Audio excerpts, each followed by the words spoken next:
ఇవాల్టి ఈ కార్యక్రమంలో ఒక స్పెషల్ వీడియోతో మీ ముందుకు వచ్చేసాను. మామిడి పండ్లలో రారాజు అయినటువంటి ఈ పండు గురించి ఈరోజు వీడియోలో తెలుసుకుందాం. పంట ఏ విధంగా సాగు చేయాలి, లాభాలు రావాలంటే ఎలాంటి మెలకువలు సాధించాలి, అలాగే ఎలాంటి పద్ధతులు ఫాలో అవ్వాలి, ఇవన్నీ కూడా ఇన్ డీటెయిల్డ్గా ఈరోజు తెలుసుకుందాం. నమస్తే బాబాయ్, ఎలా ఉన్నారు? మామిడి చాలా బాగున్నాను.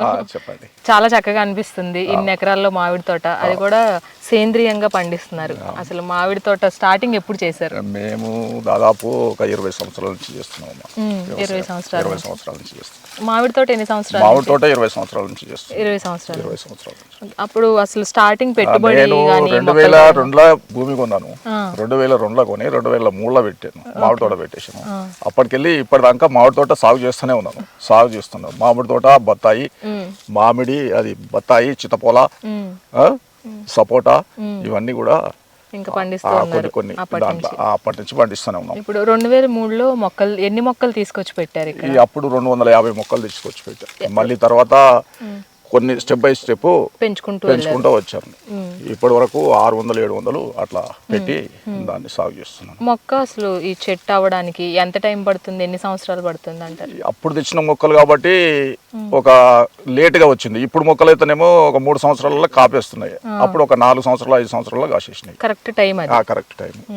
అప్పుడు తెచ్చినప్పుడు స్టార్టింగ్ నుంచి మొక్క పెట్టిన దగ్గర నుంచి ఎదగడానికి ఎలాంటి జాగ్రత్తలు తీసుకోవాలి? జాగ్రత్తలు అంటే వాటర్ ఒకటి మంచిగా ఉండాలి, మందులు మెడిసిన్ దానికి మంచిగా ఇచ్చేసేయాలి. మామిడికి ఏం పెద్ద ఏముండదు. గాలి వస్తే ఇవి ఖరాబ్ అవుతుంది కానీ మిగతాది ఏం కాదు. మామిడి చాలా చీప్ పంట.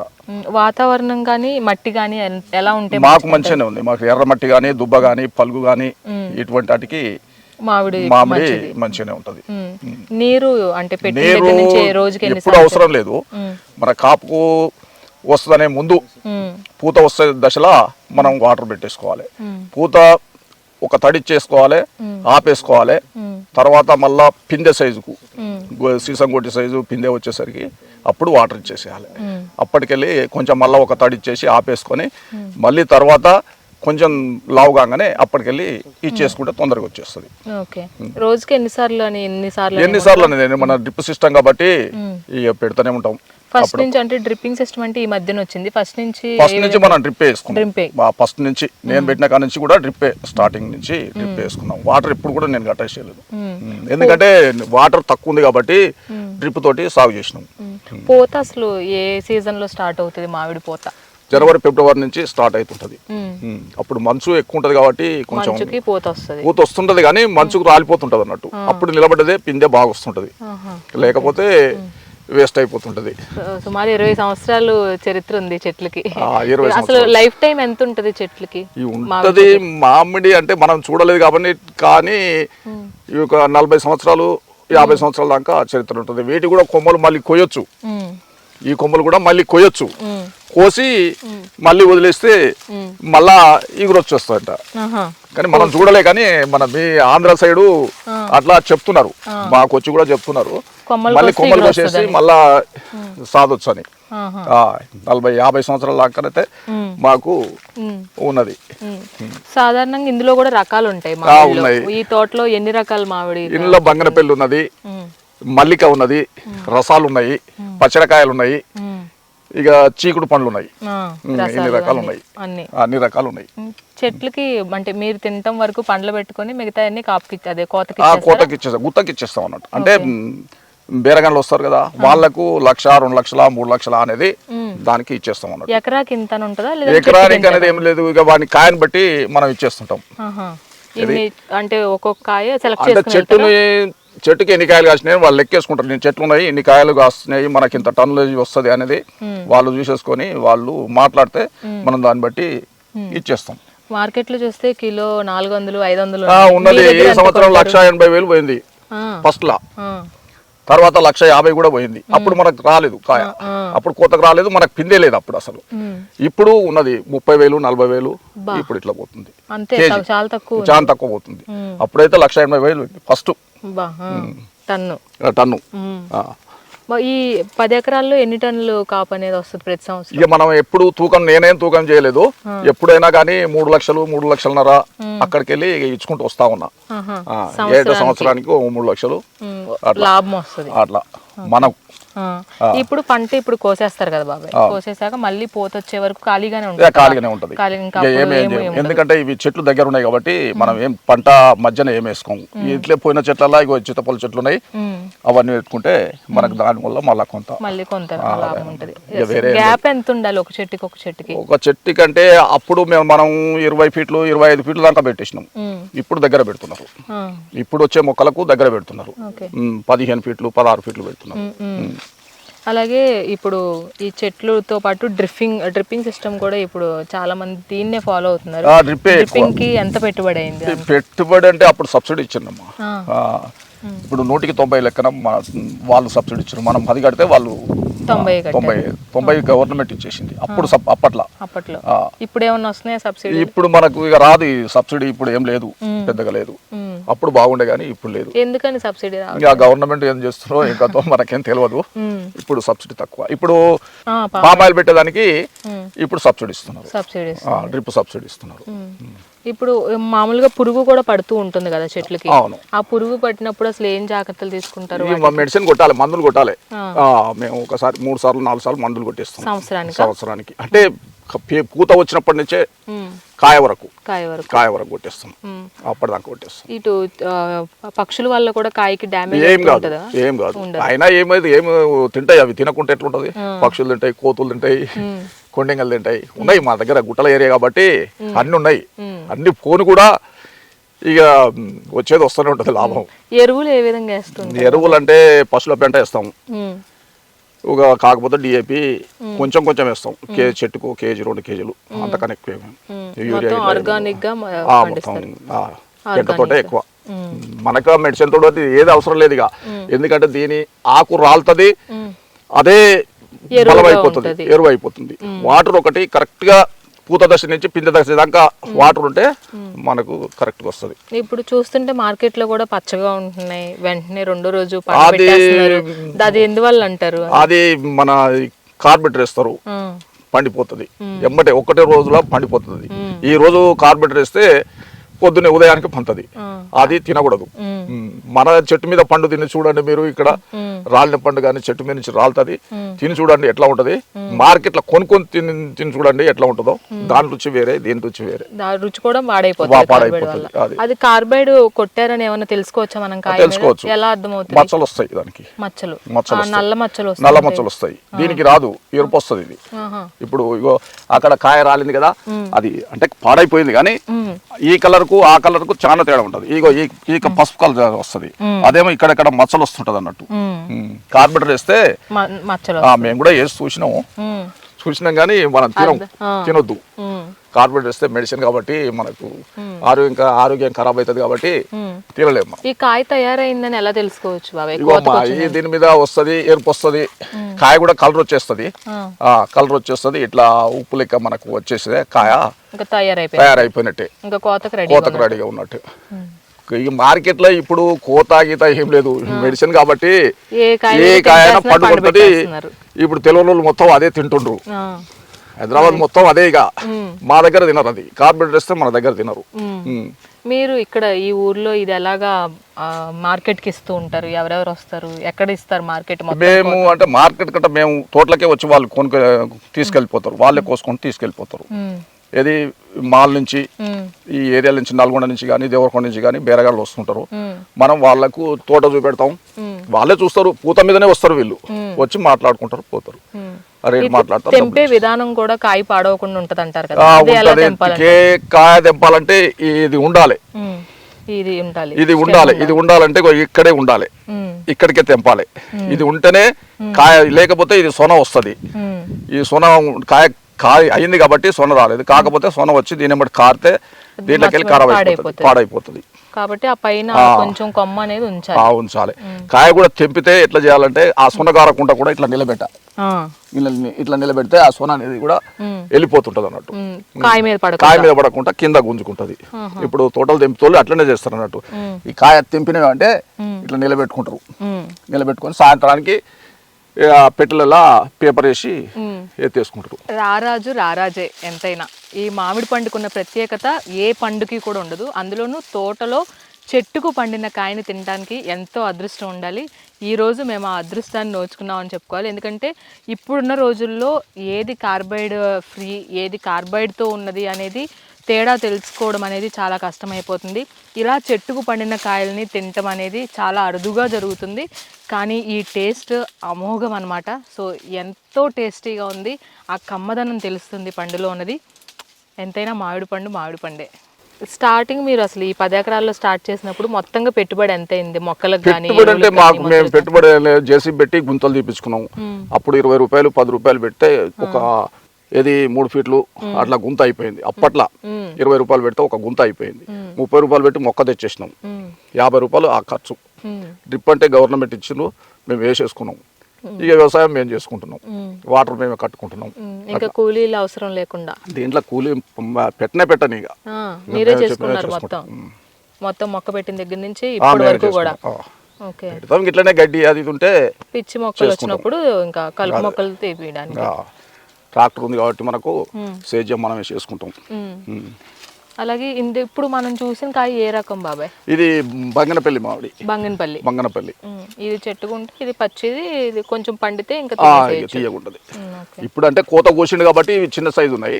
ఇదివరకు కోసిండు, కోయబట్టి చిన్న సైజు అంటే ఈ చిన్నవి కొంచెం లాభ అయినాక మళ్ళీ దెంపకపోతాడు. సైజుని బట్టి కూడా మనకి ఇందులో వస్తాయి. ఇది ఆ రేటు సైజుని బట్టే ఉంటది. కాయ పెద్దగా ఉంటే రేట్ ఎక్కువ ఉంటది, కాయ చిన్నగా ఉంది అనుకో రేట్ తక్కువ ఉంటది. ఇట్లా మధ్యలో ఇలా పురుగులు కూడా ఇలా వస్తున్నాయి కదా, మరి వీటిని ఎలా నివారించుకోవాలంటారు? ఇక ఇప్పుడు ఏం చేయలేము మనం. ఇక వీటిని అంతా అయిపోయింది కాబట్టి కాయ అయిపోయింది. ఇప్పుడు దానికి మనం మందు కొట్టాల్సిన పని లేదు. ఇక ఏం కొట్టాల్సిన పని లేదు. వాళ్ళు తెంపకపోతారు కదా, వాటి వల్ల కాయకి ఏం డ్యామేజ్ ఏం కాదు. మందు కొట్టినా ఏం కాదు, కానీ ఖరాబ్ అవుతుంటది అన్నట్టు. సోనబడి దాని మీద కారి ఏమన్నా రంధ్రం ఇట్లా ఉంటే ఏమంటే చూస్తుంది. అది ఖర్చు తక్కువ, మంచిగానే ఉంటది. కానీ ఇక ఒక గాలి రాళ్ల వాన గాలి వాన వచ్చినప్పుడు నష్టం అవుతుంది. కొంచెం జాగ్రత్తగా ఉండాలి. జాగ్రత్త అంటే మన చేతులు ఏం లేదు. ఇక ఇప్పుడు చాలా మంది కూడా వర్షాలు వచ్చిన తర్వాత అంటే కాయ అంతా రెడీ అయిపోయిన తర్వాత వర్షం వస్తుంది కదా, అప్పుడు టేస్ట్ ఉండదు కాయకు అని చెప్తూ ఉంటారు. టేస్ట్ ఎందుకు ఉంటది? ఎప్పుడైనా టేస్టే ఉంటది. చెట్టు మీద ఉన్నప్పుడు ఏదైనా టేస్టే ఉంటది. మీరు ఏంటంటే కార్బోరేటర్ ఇస్తే టేస్ట్ ఉండదు. అది అప్పుడు రుచే ఉంటది. కానీ ఈ కాయకు మన తోట మీద ఉన్నదానికి ఈ కార్బెట్ వేసిన దానికి చాలా తేడా ఉంటది. కానీ చాలా మంది భయపడుతూ ఉంటారు రైతులు, అమ్మో వాన పడుతుంది కాయ అంతా కోతకొచ్చే. మనం ఏం చేయలేం కదా, కోతకొచ్చే టైంకి వాన పడినా ఇబ్బందేనా? వాన పడితే ఏం కాదు, గాలి పడి రాలిపోతేనే ఇబ్బంది. కానీ నువ్వు ఏ వర్షం పడ్డా కానీ ఏం కాదు. ఎంత వర్షం పడ్డా ఏం కాదు. రాళ్ల వాన గాలి దుమారం వచ్చి పడితే కష్టం అవుతుంది, అప్పుడు నష్టం. అధిక లాభం వచ్చిన సంవత్సరం ఏది? 20 ఏళ్ళలో ఈ వచ్చింది. మేము 3 లక్షలు 4 లక్షలు కూడా అమ్మేసిన ఇది వరకు. ఇప్పుడు కొంచెం తగ్గింది, ఎందుకంటే కొన్ని చెట్లు తీసేసిన. వాటర్ అప్పుడు 2-3 సంవత్సరాల కింద వాటర్ లేకుంటే ఒక 250 చెట్లు తీసేసిన, దాంట్లోనే తీసేసి మిగతా ఉంచేసిన. ఇప్పుడు కొంచెం తక్కువ వస్తుంది. నష్టం వచ్చిన సంవత్సరాలు నష్టం అనేది ఏం లేదు, ఎప్పుడు పెట్టలేదు. ఎప్పుడు నష్టం అనేది ఏం లేదు. కాకపోతే మనకు 1 లక్ష వచ్చినా లాభమే, కానీ నష్టం అంటే ఏం లేదు. నేను పెడతాను ఒక 30,000-40,000 పెట్టుబడి పెడతాను సంవత్సరానికి. అంతే. ఏం చేస్తాం మనం? మెడిసిన్ మందులే కొట్టేది పైన. అడుగు మంది అంటే పెద్దగా ఏమేమి పెంట చేసుకుంటాం, మాదే ఉంటే మేము పెంటలు వేసుకుంటాం. ఏదైనా పురుగు రాకుండా కొంచెం అప్పుడప్పుడు 4 సార్లు కొడితే 40,000 అవుతుంది. ఇక అవి పోనీ ఏమన్నా మనకు వస్తే లాభం అన్నట్టు. ఒక 40 సంవత్సరాలు తిరుగు లేకుండా ఇంకా సంవత్సరం హాయిగా చూసుకుంటాం. ఇప్పుడైతే ఇబ్బంది ఏం లేదు. ఇప్పుడైతే మంచిగా పండిస్తుంటున్నాం. ఇంకా మామిడి పళ్ళు ఇలాగే పండించాలనుకున్న రైతులకి సక్సెస్ఫుల్ మంచిగానే ఉంటది. ఒక గాలి దుమారం వచ్చి రాళ్ల వాన వచ్చినప్పుడే ఇది నష్టం, కానీ మిగతాది లాభమే. ఇప్పుడు రకాలు ఉన్నాయి కదా ఇందులో, ఇప్పుడు మల్లిక కావచ్చు, బంగినపల్లి రసాలు, వీటికి తగ్గట్టుగానే మనం దానికి ఏమన్నా వాటరింగ్ కానీ మారుతుందా, లేదంటే అన్నిటికీ ఒకటే రకం? కానీ బంగనపల్లి మన దగ్గర మంచిగా అవుతుంది. అదొకటి. రసాలు తెలంగాణలో తక్కువ అంటారు కదా? తక్కువ అంటే పండుతూనే ఉన్నాయి కానీ తినరు ఎక్కువ. బంగనపల్లి అంటేనే మంచిగా ఉంటది. మన ఏరియా తెలంగాణ ఏరియా బంగనపల్లి అంటేనే మంచిగా ఉంటుంది. మరి ఇవన్నీ రాలిపోయినాయి కదా, అవి పండ్లు తెంపలేదు, కొంచెం పులుపు ఉండొచ్చు, పండిపోయినాయి అవి. ఇవన్నీ పండిపోయినాయి. చూడొచ్చు చెట్టుకే కాయ పండి రాలిపోయింది. దీని రుచి వేరే ఉంటది కానీ దీని టేస్ట్ కూడా టేస్ట్ వేరే ఉంటది. కొంచెం పులుపు ఉంది, పులుపు ఉంది కాబట్టి ఈ జ్యూస్ కి వాటికి కొద్దిగా షుగర్ వేసుకుంటే మంచిగా ఉంటది. ఇంకా బాబాయ్, ఇంకా రైతుగా ఇన్ని సంవత్సరాలు 21 సంవత్సరాల నుంచి సో ఎన్ని రకాల పంటలు పండించారు? ఇక మేము పత్తి వేసినాము, శనగ వేసినాము, కందులు వేసినాము, ఉలువలు వేసినాము, ఈ మామిడి, బత్తాయి. పిల్లలు ఏం చేస్తారు బాబాయ్? పిల్లలు హైదరాబాద్ లో ఉంటారమ్మా. హైదరాబాద్ లో వ్యవసాయం జోలికి రారా? ఎంతమంది పిల్లలు? ఇద్దరు బాబులా? ఇద్దరు బాబులే. వాళ్ళు ఉద్యోగాలు అక్కడ జాబ్ చేస్తారు, ప్రైవేట్ జాబ్లే. ఒక ఆయన జీ తెలుగులో న్యూస్ లో చేస్తున్నా ప్రవీణ్ రెడ్డి, ఒక ఆయన నవీన్ రెడ్డి అని మెడిసిన్ అలా చేస్తాడు. ఇంకా వాళ్ళు ఫ్యూచర్ లో ఇంకా వాళ్ళకి వెనక్కి తిరిగి చూసుకోకుండా మంచిగా మేమిద్దరం ఉంటాం ఇక్కడ, వ్యవసాయం చేసుకుంటాం. ఇక పిల్లలు అక్కడ ఉంటారు హైదరాబాద్ లో, ఆడ ఇల్లు కట్టుకుని అక్కడే ఉన్నారు. పిన్ని సపోర్ట్ ఎలా ఉంటది? ఇక ఆమె కొంచెం చేత కాదు, వ్యవసాయానికి ఏం రాదు, ఇంటి దగ్గర ఉంటది. నేను ఒక్కనే చేసేది. అతి తక్కువ పెట్టుబడితో మంచిగా మామిడి ఇబ్బంది లేకుండా అయితే చేసుకుంటూనే ఉన్నా. మామిడిలో కూడా ఎన్నో రకాలు ఉన్నాయి. మరి ఇప్పుడు మనం చూడబోతుంది చిత్తూరు మామిడికాయలు అంటారు కదా, అది తోతాపురి మామిడికాయలు అని కూడా అంటారు. మరి ఈ మామిడికి ప్రత్యేకించి ఎలాంటి జాగ్రత్తలు తీసుకోవాలి, ఆ రకం గురించి తెలుసుకుందాం. బాబాయ్ చెప్పండి, ఇది ఒక రకం. ఇది చిత్తూరు మామిడికాయలు ఎక్కువగా కనిపిస్తూ ఉంటాయి మార్కెట్ లో. తెలంగాణలో కోత మామిడి అంటాం మేము, కోత మామిడికాయ అంటాం. ఇది ప్రస్తుతానికి ఒక 15-20 రోజుల దాకా పచ్చడికి పనికి వస్తుంది. మామూలుగా పండు కూడా అవుతుంది, తీపి ఉంటుంది మంచిగా. కలర్ రెడ్ కలర్ వస్తాయి, ఇవి కూడా రెడ్ కలర్ వస్తాయి. గాలి కానీ వాన కానీ దుమారం ఏది వచ్చినా కానీ చాలా గట్టిగా ఉంటాయి అన్నట్టు, చెక్కు చెదరతుంది. ఇది చాలా రాలవన్నట్టు, రాలకుంటుంటాయి. ఇది కూడా మనకు పెట్టుబడి అంతే, వాటి పెట్టుబడి అదే పెట్టుబడి అదే సీజన్ లో వస్తుంటాయి అన్నట్టు. ఇవి కూడా కాకపోతే కొంచెం గట్టి ఉంటది. ఇది తొడిమ అనేది రాలిపోదు. గాలి వచ్చినా కొంచెం జాగ్రత్తగా ఉంటే చాలు, ఏది అవసరం లేదన్నట్టు. పోతప్పుడు కూడా గట్టిగా ఎప్పుడైనా ఉంటది. పూత కూడా దీనికి ఎక్కువ వస్తుంటది, ఎక్కువ కాయలు ఉంటది, చెట్టుకు కూడా ఎక్కువ. బంగనపల్లి వాటి రసాలు వాటికన్నా ఇది చాలా బాగా వస్తుంటది, కాత ఎక్కువ వస్తుంటది. అది ఒక 100 కాయలు కాస్తే ఇది ఇది ఎక్కువ ఉంటది, డబుల్ ఉంటది. ఇక చూడండి మీరు, దీనికి రేట్ ఎంత ఉంటుంది మార్కెట్ లో? రేటు తక్కువ ఉంటది, దాని మీద తక్కువ ఉంటది, బంగనపల్లి మీద తక్కువ ఉంటది, తగ్గుతుంది. అది 40,000 ఉంటే ఇది 20,000 ఉంటది అన్నట్టు, సగం రేట్ ఉంటది. కాయ ఎక్కువ ఉంటది ఇది, కానీ చూడడానికి కూడా బాగుంటది, ఎక్కువ కాత కూడా. ఇది మన తిరుపతి అటు మన కోసి అమ్ముతుంటారు, ముక్కలు చేసి అమ్ముతుంటారు అక్కడ ఎక్కువ. చిన్న సైజు ఉంటది అక్కడ, ఇది మనకేం పెద్ద సైజు వస్తుంది. ఇది కూడా తయారవుతానికి ఉప్పు కడితే మనకి తయారైనట్టు ఏం లేదు, ఇది రాదు, ఉప్పు రాదు అన్నట్టు. ఇది మామూలుగానే ఇట్లానే ఉంటది, నునిపే ఉంటది ఉంటది కానీ రెడ్ సైడ్ వస్తుంది అన్నట్టు. రెడ్ వస్తున్నట్టు ఇట్లా ఏంది కదా, ఆ రెడ్ వస్తున్నట్టు. ఇప్పుడు ఇందులో పులుపు లేదు, ఇది తీయగా ఉందని తెలుసుకోవచ్చు చూసే మనం. అంటే కాయ కాంతి పులుపు ఉంటది, కాయితే మాత్రం కొంచెం తీపి వస్తుంటది. అంత తీపి ఉండదు, బంగనపల్లి అంత తీపి ఉండదు. రసాలు అవి వేరే ఉంటాయి, మల్లిక అవి, ఇవి మాత్రం అంత తీపి ఉండదు, చాలా తక్కువ ఉంటది, కొంచెం పులుపుగానే ఉంటది. సో చూసుకున్నట్లయితే మామిడి తోట నిజంగానే పండ్లలో రారాజే కాదు, పెట్టుబడిలో కూడా రారాజనే చెప్పుకోవాలి. సో ఈ పెట్టుబడులు పెట్టడమే కాదు, లాభాల్లో కూడా రారాజనే చెప్పుకోవాలి మామిడి పండుని. ఖచ్చితంగా ఫస్ట్ పెట్టుబడి పెట్టేటప్పుడు మొక్కల్ని తెచ్చుకోవడము, వాటికి వాటరింగ్ చేసుకోవడము, అట్లాగే ఆ మొక్క ఎదిగే వరకు కూడా, చెట్టు తయారయ్యే వరకు కూడా కొన్ని జాగ్రత్తలు కనుక తీసుకున్నట్లయితే ఖచ్చితంగా 40 సంవత్సరాల వరకు కూడా వెనక్కి తిరిగి చూసుకోవాల్సిన అవసరం ఉండదు అని మన యాదగిరి రెడ్డి గారు చెప్తున్నారు. అలాగే 21 సంవత్సరాల నుంచి ఏ రోజు కూడా నష్టం వచ్చిన రోజు లేదు. ప్రత్యేకించి ఈ మామిడి తోట విషయంలో ప్రతి సంవత్సరం ఆ సంవత్సరానికి తగ్గ ఏదైతే రేటు ఉంటుందో దానికి ఖచ్చితంగా వస్తుంది, ఎప్పుడు కూడా నష్టపోలేదు. సో బంగారు పంట అనే చెప్పుకోవచ్చు మామిడి పండుని. మామిడి పండు ఇష్టం లేని వాళ్ళు అంటూ ఎవరు ఉండరు, కానీ చెట్టుకు పండిన మామిడి పండు తినటంలో ఆ రుచే వేరు. అలా కూడా ఇక్కడ ఎటువంటి ఎరువులు వాడకుండా, ఎటువంటి హానికరమైన ఎరువులు వాడకుండా సేంద్రియ పద్ధతిలోనే మామిడి పళ్ళను పండించడము, అధిక మోతాదులో లాభాలు పెంచడము, అలాగే లాభాలు తెచ్చుకోవడమే కాదు మరికొందరు రైతులకు కూడా మార్గదర్శకం అవడం జరుగుతుంది. ఇది ఇవాల్టి స్పెషల్ స్టోరీ. ఇలాంటి మరిన్ని కార్యక్రమాలతో మళ్ళీ కలుద్దాం. అంతవరకు చూస్తూనే ఉండండి మెగా 9 టీవీ.